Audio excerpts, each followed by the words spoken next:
சுவாமி, ஊருக்குள்ளே நம் வீட்டிற்கு அருகே குடியிருப்பவர்கள் எல்லாம் அவர்களுடைய அபிப்பிராயத்தை என்னிடம் சொல்லி அதை உங்களிடம் சொல்ல சொன்னார்கள். என்ன சொன்னார்கள்?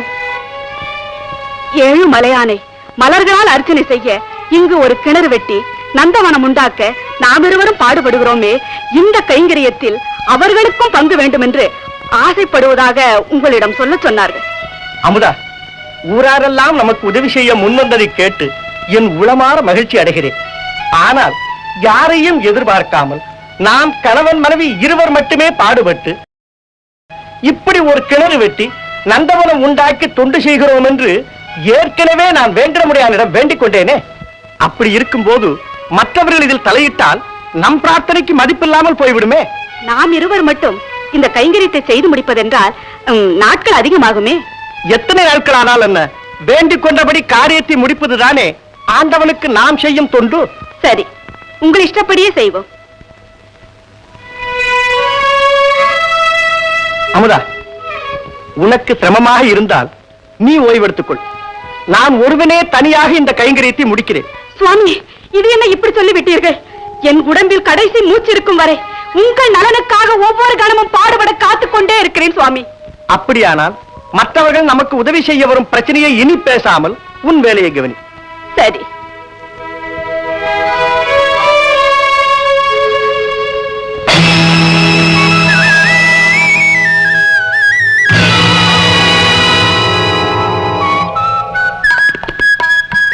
அம்மா, நீங்க புருஷன் பெண் ஜாதி ரெண்டு பேரும் இப்படி ஓயாம பாடுபடுறத நானும் ரொம்ப நாளா பாத்துக்கிட்டு தான் வரேன். இதுக்கு பதிலா அந்த ஏழுமலையா உங்களுக்கு ஏதாவது பலனை கொடுப்பாருன்னு எதிர்பார்க்கறீங்களா? அப்பா, பலனை கருதி பகவானுக்கு தொண்டு செய்தால் அதை போல ஒரு பாவம் இந்த உலகில் வேறு எதுவுமே இல்லை. அப்படின்னா உங்க தொண்டுல எனக்கும் கொஞ்சம் பங்கு கொடுங்க, நானும் உங்களோட சேர்ந்து பாடுபடுறேன். வேண்டாம் அப்பா, இந்த கைங்கரியத்தில் அடுத்தவர்களுக்கு தொந்தரவு கொடுக்க கூடாது என்பது என் கணவருடைய கண்டிப்பான உத்தரவு. சரிதான், நீங்களும் உங்க புருஷனும் சரியான சுயநலவாதிங்க போல இருக்கு. ஏனப்பா இப்படி சொல்கிறாய்? அடுத்தவங்க இந்த காரியத்துல தலையிட்டா அவங்களுக்கும் ஆண்டவன் அருள் கிடைக்கும்ங்கிற கெட்ட எண்ணத்துல தானே எல்லாரையும் ஒதுக்கி வச்சுட்டு நீங்க ரெண்டு பேர் மட்டும் இப்படி பாடுபடுறீங்க. ஐயோ, அப்படியெல்லாம் சுயநலக்காரர்கள் என்று எங்களை முடிவு கட்டி விடாதே. எல்லோரும் ஆண்டவனின் அருள் பெற்று வாழ வேண்டும் என்பதுதான் எங்களுடைய தினசரி பிரார்த்தனை. அந்த நல்ல எண்ணம் உங்களுக்கு இருந்தா எங்கிட்டையும் கொஞ்சம் கூடைய கொடுங்க, நான் உங்களுக்கு தொண்டு செய்யறேன். நீ யாரப்பா? என்ன உங்களுக்கு தெரியாது, ஆனா உங்க ரெண்டு பேரையும் எனக்கு நல்லா தெரியும். நீ எங்க இருக்கிறாய்? நீங்க கும்பிடுற ஏழுமலையா இருக்கானே, அதே மலையில தான் நானும் இருக்கேன். உன் பெயர் என்னப்பா? என்ன எல்லாரும் வெங்கடேசன் கூப்பிடுவாங்க. அப்பா, உன்னை அந்த சாட்சாத் வெங்கடாஜலபதிக்கு சமமாகவே நினைக்கிறேன். ஐயே, அந்த ஆளுக்கு சமமா என்ன ஈடு கட்டி பேசாதீங்க, நான் அவனை விட வசந்தவன். அப்பா வெங்கடேசா, பார்ப்பதற்கு சிறுவனாக இருந்தாலும் பேச்செல்லாம் பெரிதாக பேசுகிறாயே. இன்னும் கூட பிரமாதமா பேசுவேன். ஆனா உங்களை போல பகவான் மேல உண்மையா பக்தி செலுத்துறவங்களை பார்க்கும்போது உணர்ச்சி வசத்துல எனக்கு கொஞ்சம் பேச்சு சரியா வர்றதில்ல. அமுதா, இதோ வந்து விட்டேன். என்ன இது? ஒரு கூடை மண்ணை கொட்டி விட்டு வருவதற்காக இவ்வளவு நேரம்? மன்னியுங்கள் சுவாமி, சற்று தாமதமாகிவிட்டது. சரி சரி, சீக்கிரம் வா.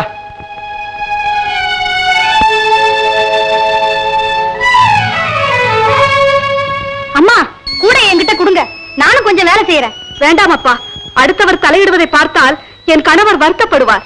என்ன ஏமா அடுத்தவனா நினைக்கிறீங்க? உங்க பிள்ளையாவே நினைச்சுக்குங்க, அவருக்கு தெரியாம கொட்டிட்டு கொடுக்கறேன். கொண்டாங்கம்மா கூடைய.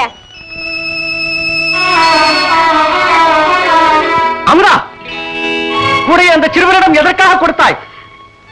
சுவாமி, இந்த பிள்ளையை பார்த்தால் என் கண்களுக்கு சிறுவனாக தென்படவில்லை, ஏதோ தெய்வாம்சம் நிறைந்தவனாக காணப்பட்டான். அந்த பாசத்தில் என்னையும் அறியாமல் கூட அவனிடத்தில் கொடுத்து விட்டேன். என்னை மன்னித்து விடுங்கள் சுவாமி. அடுத்தவர்களை நம் பணியில் ஈடுபடுத்தக் கூடாது என்று சற்று முன்புதானே உனக்கு எடுத்து சொன்னேன். அதற்குள் என் வார்த்தையை அலட்சியப்படுத்தி விட்டாயா? இல்லை சுவாமி, ஆண்டவன் மேல ஆணையிட்டு சொல்கிறேன், எப்போதும் உங்கள் வார்த்தையை அலட்சியப்படுத்தவே மாட்டேன். பிறகு எதற்காக கூட அவரிடம் கொடுத்து விட்டு நீ வேடிக்கை பார்த்துக் கொண்டிருக்கிறாய்? யார் அந்த சிறுவன்? ஏன் இங்கு வந்தான்? என்னையா ஒரே அடியா அந்த அம்மாவை விரட்டுறீங்க? இவங்க சார்பில தட்டி கேட்க ஆள் இல்லைன்னு பாத்தீங்களா? அப்பா, என் மனைவியோடு நான் பேசுகிறேன், நீ போய் உன் வேலையை பார். எனக்கு இன்னைக்கு ஒரு வேலையும் இல்ல, உங்களோட வம்புக்கு தான் வந்திருக்கேன். வம்புக்கு நாங்கள் தயாராக இல்லை, நீ வந்த வழியே போகலாம். எல்லாருக்கும் நான் வழி காட்டுறேன், நீங்க எனக்கு வழி சொல்றீங்களா? உன்னோடு விதண்டாவாதம் பேச எனக்கு தெரியாதப்பா. யோ, யார பாத்தியா விதண்டாவாதக்காரங்கற? ஜாக்கிரதை, மரியாதையா பேசு. நீயும் மரியாதையாக போய்விடு. ஆத்திரப்படாதீர்கள். நீங்க சும்மா இருங்கம்மா. உங்களை போல என்னையும் மிரட்டி பாக்குறார். யோ, இந்த அதிகாரத்தை எல்லாம் உங்க பஞ்சாயத்து கிட்ட வச்சுக்குங்க. இப்போது நீ போகிறாயா இல்லையா? போகலன்னா என்னையா செய்வ? என் கோபத்துக்கு ஆளாகி விடுவாய். பொறுமையாக இருங்கள். எல்லாம் முன்னால் வந்த வினை. என்கிட்ட பேசியா பொம்பளை ஏன் விரட்டுற? என்ன சொன்னாய்?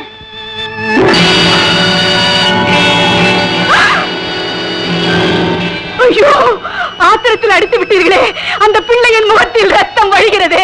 வெங்கடேசா, அப்பா, வெங்கடேசா, வெங்கடேசா, நில்லப்பா. வெங்கடேசா, நான் சொல்வதை கொஞ்சம் கேளப்பா.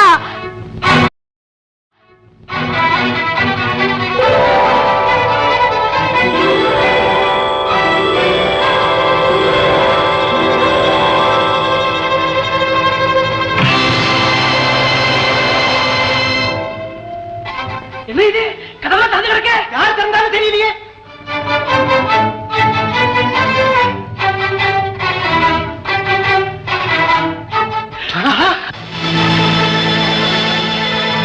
ஐயோ, என்ன இது? என்ன இது? பெருமாள் முகத்தில் ரத்தமா கொண்டது. சீனிவாசா, இங்க என்ன அபச்சாரம் நடந்தது? பெருமாளே, மன்னிக்க முடியாத தவறு யாராவது செய்து விட்டாளா? அது லோகத்துக்கு எடுத்து காட்டுறதுக்காக இப்படி ஒரு நாடகத்தை நடத்துறியா? அப்பா, உன் சோதனைகளை எங்களால தாழவே முடியாது. குற்றம் செய்தவாள யாருன்னு எங்களுக்கு விளக்கி காட்டிடு. அதுக்கு இப்பவே என்ன பிராயச்சித்தம் செய்யணுமோ அதை செய்துடுறோம். ஐயோ, தொடக்க தொடக்க ரத்தம் கொட்டிட்டே இருக்கே. இதுக்கு என்ன செய்யறது?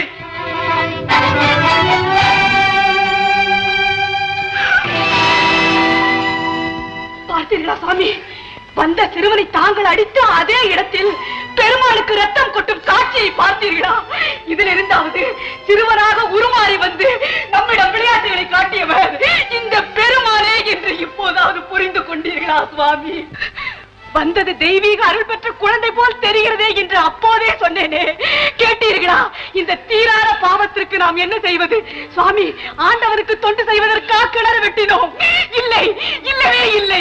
அழியாத இந்த அபச்சாரத்தை செய்வதற்காகத்தான் பெரிய பாவக்குழியை வெட்டி கொண்டோம் சுவாமி, வெட்டி கொண்டோம்.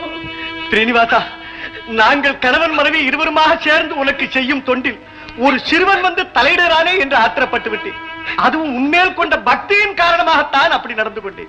அது குற்றம் என்றால் அதற்கு பிராயச்சித்தமாக உன் திருவடியிலேயே என் உயிரை விட சித்தமாயிருங்கள்.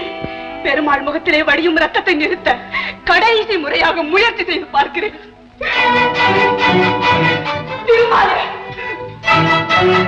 திரிகரண சுத்தியோடு நானும் என் கணவனும் உன்னை நினைத்து பூஜித்து உனக்கு தொண்டு செய்வது உண்மையானால், மனதில் உன்னையே சதா தியானித்து நாங்கள் காணும் பொருளெல்லாம் நீயே என்று நினைப்பது சத்தியமானால், எங்கள் பக்திக்கும் ஒரு சக்தி இருக்கும் என்று உலகத்திற்கு எடுத்து காட்ட வேண்டும் என்றால் உண்மையில் ஆணையிட்டு சொல்கின்றேன்.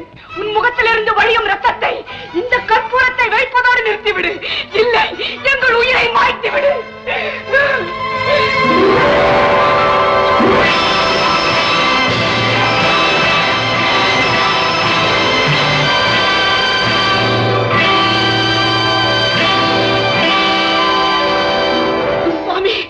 பார்த்தீர்களா? வழிந்த ரத்தம் நின்றுவிட்ட காட்சியை பார்த்தீர்களா? பெருமாள் நமக்கு கருணை காட்டியதை பார்த்தீர்களா சுவாமி? பார்த்தீர்களா? ஆண்டவா, என் இதயத்தில் குடிகொண்டிருக்கும் ஏழுமலையானே, உன் மகிமை வர்ணிக்க வார்த்தைகளே இல்லை. அடியேன் ஏதாவது பிழைகள் செய்திருந்தாலும் அவைகளை எல்லாம் மன்னித்து விடு. ஐயா, நீங்க பிழையொன்னு செய்திடல.